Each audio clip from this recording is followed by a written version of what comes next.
Taylor McHargue, former Rice quarterback, also with ESPN and CBS. Taylor, I don't know if you were able to see that, but we just had Jennings, the quarterback at SMU. They're kind of on a run and just beat TCU and Florida State over 100 points. Have you seen him play? I have. He's special. I actually saw him, this would have been 2 years ago. SMU was all banged up at quarterback, and Kevin Jennings came in, young guy, and to see his development has been special. I loved his answer on, and I'm glad you guys asked that, just how different the world of college athletics is and what it's like to be a college player now. I think that insight's so interesting because even I played a decade ago, but it feels like a totally different sport by this point. So enjoyed listening into him there at the end. I am a Kevin Jennings fan. Taylor, let's start with that crazy Alabama-Georgia game. I want to know your thoughts on that. It looked like Georgia was just listless in the first half, and the Alabama had kind of found something there. But, man, it's like you can't keep them down. And then we got an instant classic with a 17-year-old kid making the most ridiculous play I think I've seen a wide receiver make in years. Well, I think that's not your prototypical 17-year-old receiver, number one. Right.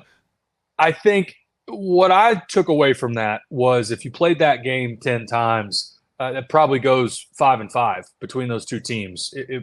The fact that Georgia was able to stay in the fight and make that a game and take the lead late in that game, I thought was unbelievable because there's not very many teams in the country that they get down by even half what Georgia was down in that first half that are able to come back. Most teams are going to wither, and they're not going to make that much of a contest at all. And then credit on the other side to Alabama to have that mental fortitude where you blow a big lead. And the same thing, how many teams would give up that kind of lead and then they crater in the fourth quarter? So it just showed the mental fortitude of both of those teams. And for Georgia, Carson Beck, I think right now, some of the throws on critical downs especially, timing just seems to be off a little bit, and it's not tremendous. But you do wonder, where that gets cleaned up. And obviously, he played better in the third quarter. But man, what a game! And I think it sets up. Those will be two teams that I don't think either one of them are going anywhere anytime soon, and sets up, again, the showdown for Georgia coming to Austin in a couple of weeks. That's going to be, assuming Texas takes care of business against Oklahoma. That is going to be an absolute, just an unbelievable environment in Austin. Taylor, this is kind of random because TCU hasn't exactly been on top of mind for a lot of people, but they are now 3-2, and their big issues have been defensively. Offensively, Josh Hoover seems like he's a real player. How much have you been able to see of him? And I was just curious about your thoughts because if they get the other side corrected and get a little bit of a run game going, he seems like a guy who can go win you a lot of games. Yeah, he's been special. I think to me, TCU looks like a team that's just trying to figure out how to close out games and figure out how to win. The loss against Central Florida was one where you if you're TCU, you get to the locker room, you say, how in the world did we give this game away? I think this will be an opportunity for them on Friday night against call a spade a spade. I think Houston's probably the worst team in the Big 12. I don't think anybody really will dispute that. And you're hoping if you're TCU that is you create some momentum there. Because then you get the long week after that. And so that's just a team that I think is learning how to win right now. And you said it exactly right. I mean, Hoover is a special player. There's no doubt. So you had to win game, and they did. Kansas, of course, is in a free fall. UCF was embarrassed at home by Colorado, and Dion and company with a very impressive win. Arizona beats Utah. And, yeah, I know there's the Cam Rising story, but how often can that now continue to be an excuse? It's just a typical weekend in the Big 12, right? We've talked about this. I mean, this is the scenario every year for the Big 12, right? They cannibalize themselves.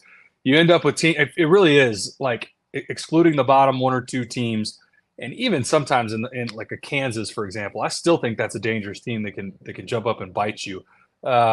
But it is every team in this league feels like, especially on their home turf, that they can beat anybody else. I think as time has gone on, and I'm sure you guys will talk about this in a little bit, but to me, I think Iowa State may end up being the best team in this conference. Now, that changes a little bit with a healthy Cam Rising for Utah, but Utah now with a loss on their schedule and the way Iowa State's schedule lays out, I think there's a real opportunity where Iowa State is undefeated when they go to Utah. I think it's the second to last game of the season for them. And Iowa State, just a tremendous defense and some experience on offense coming back. They're young in some positions. The tight end is unbelievable, but he's only a sophomore. Rocco Becht is only a sophomore, but he's played a lot of football. So they've got experience in spots where these may still be young guys. But I think if you're the Big 12, the concern is, do you get to the end of the year and you really only get the conference champion in because everybody else behind them has 2 and 3 losses? And so it only ends up being a one-bid league.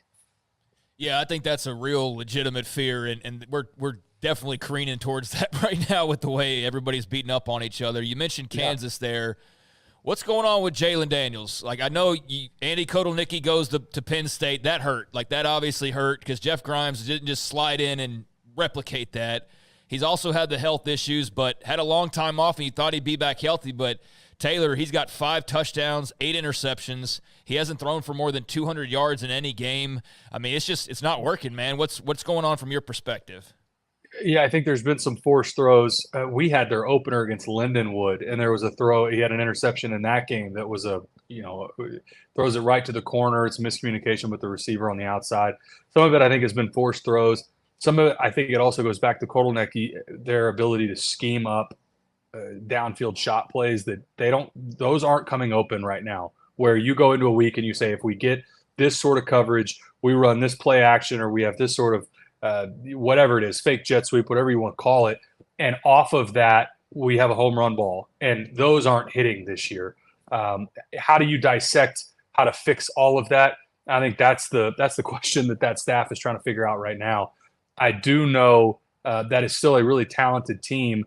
And I promise you, anybody in the Big 12 that has to face them, no one's overlooking Kansas. This isn't a team that, number one, they don't look like they've quit. And I don't think that's going to be a team that any staff in the Big 12 is going to overlook and take lightly because they are still dangerous, but they don't look like what they were a year ago when they had a ton of momentum on their side. Well, you mentioned Iowa State. That's who obviously is hosting Baylor with what Beck's done, and Matt Campbell, all-time winningest coach of the program that has had some checkered, success, but they have not allowed more than 103 yards passing per game. Now, they haven't played many offensive juggernauts because one of the teams they beat, of course, was a big win, was Iowa. Houston ran for 171 against them. But they don't give up a lot. They're efficient. Sama's a heck of a wide receiver. Beck, I mentioned him. And they have a couple of good receivers. What do you see from the Cyclones? Yeah, we had them 3 weeks ago against Arkansas State. And what jumped out was and I think you just sort of expect this now with that staff, but very disciplined. There's not guys, you touched on it with playing against Iowa, against Houston. They did give up more than their average on the ground, but they don't give up the chunk plays. They stay in the fight. Against Iowa, unbelievable comeback win. They're down early. They just don't really beat themselves. They do a good job in the field position battle. They do a good job in the turnover battle. And they don't give up big chunk plays and home run balls over the top. And when you have that combination and you got a quarterback that you trust, you're going to win a lot of football games. And their skill position players, to me, Iowa State is a team that they can beat anybody in the country on the right circumstances. I don't think they are even if they get into the playoff, I don't think that's a real contender for the national championship. I don't think they're dynamic enough on the outside at the skill positions. If you talk about facing like a Texas or a Georgia, even Ohio State, I don't think they match up well against those secondaries and the receivers of those groups. But within the Big 12, especially if Utah can't get right with Cam Rising, I think there's a reason there now. I think Vegas has them as the favorite, and for Baylor, it's going to be a challenge going to Ames, a place that they play really well at home. This is going to be a really tough test for Baylor. What do you think about the future of Dave Aranda, given that they're in a funk and they cannot get out of it?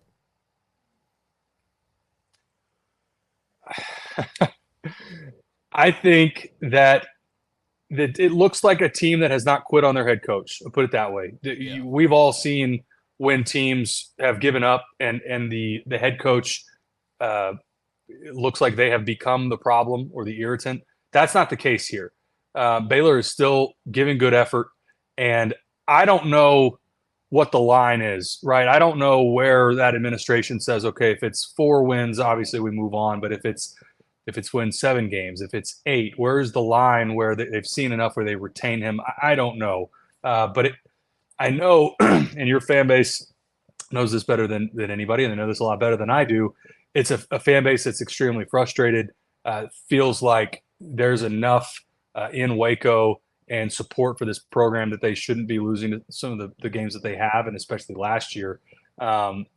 So I know that's not totally answering the question, because some of it is I don't have enough information, but I will say it does not look like a team that's quit on their head coach, which anytime you see an early season fire, that's the number one indicator, and I don't see that for Baylor. Well, when it was 21-0 or 28-7, I stopped really paying much attention to anything other than what was I seeing from them.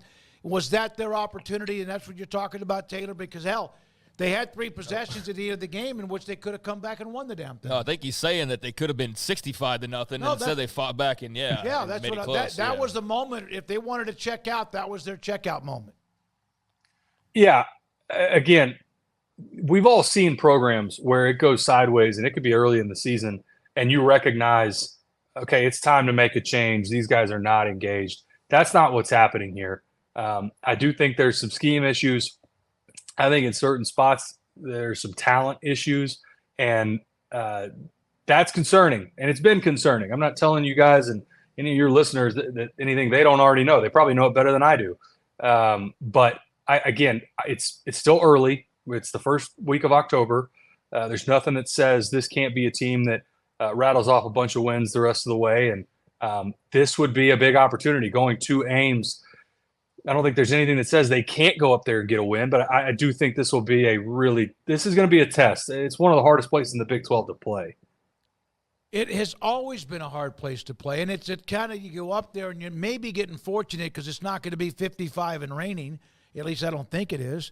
And Iowa State, it's not like they like to shorten the game, but it's just that they don't really ever beat themselves often. No, I was committed to Iowa State first before anywhere else, and I remember going up there. I remember going up there. They were terrible. They were like 2-9, and they sold the place out. They were playing Texas A&M in the old Big 12, and massive environment, huge tailgating scene, and they were one of the worst teams in the Big 12. So that's on a down year. When they're good and they're now a favorite, they're ranked, they look like a real playoff contender. It's a good environment. It's one of the best tailgating scenes in the country that I think agree. goes under. It's a little underrated. Their fans, they're smart fans. They know when to cheer. They know when to be quiet for their offense. And it's just a tough place to play. And you're right. You're better to get them now than have to go up and play them in November when it's going to be terrible weather in Iowa and it's freezing. But regardless, it doesn't really matter the time of year. It is a challenging place to go in to play them in Ames. Who do you have this week?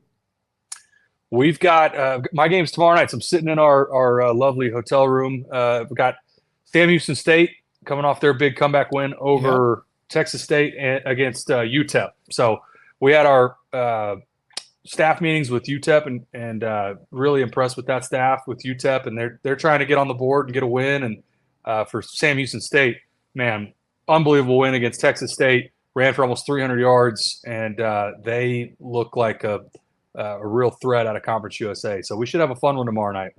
Little excitement for UTEP making the conference move to the Mountain West. Do you sense that at all? Yeah, absolutely. And their staff, we're going to talk about it tomorrow with CBS because CBS has rights on both sides for Conference USA and Mountain West, and so we're going to talk through all the scenarios.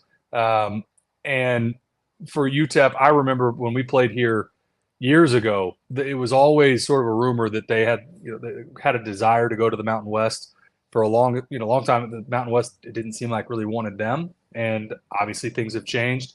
And that staff is focused on getting wins. I don't think in the short term they're fired up about it, but they're 0-4 and they want to get a win. So there wasn't they didn't make a ton out of it, but their kids, you could tell just sort of the energy and how they described the reaction from the kids on the team. They were excited about it, and I know that fan base is fired up for it as well because it's just a more natural fit, in my opinion, with New Mexico, Colorado State, schools like that, as opposed to, having to fly to play Jacksonville State and Delaware. I think it's a more natural fit for them in the Mountain West. $100 if you could tell me right now, everybody in the Mountain West, the MAC, the Sun Belt, the American Conference, and everywhere else, how much would that freeze your brain?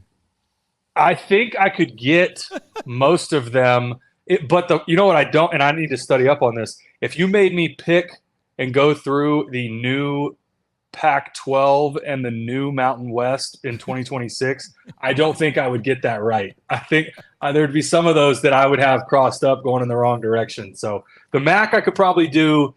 The Sun Belt I could do. CUSA is tough, though. There's some schools in there that the CUSA's had 7 different lives and versions of itself. So that one's a harder one to keep track of. But I think I could get most of those. We were doing a show a few weeks ago. I know you got to go, but I asked Paul and Craig about could you name them, and it seemed like, the Big Ten even, or the SEC. But there are now so many teams, 17, right, in the ACC, that so many teams, you almost just you run out of gas on who is. Even if most of them you could pretty much get if you had a little bit more time. I mean, this reminds me of when I was a kid. I would draw up all the divisions in church when I wasn't paying attention for the NFL of who's in the NFC East, who's in the AFC West, when I wasn't paying attention. If I tried to do that now in college football, number one, it would take like an hour on your show and all your listeners would stop watching. But that's a pretty good test. I may do that and send you guys my homework and see how it goes. Record it, and let's see how long it takes you to do any of the 4 major conferences. It may take 38 seconds. It may take a minute and a half because you might forget Rutgers or you might forget Cincinnati or whoever it might be. Thanks, man. Have a great broadcast. We appreciate your time every Wednesday. Yeah, thank you, guys. Talk to y'all next week. Taylor McHargue at Iowa State earlier this year.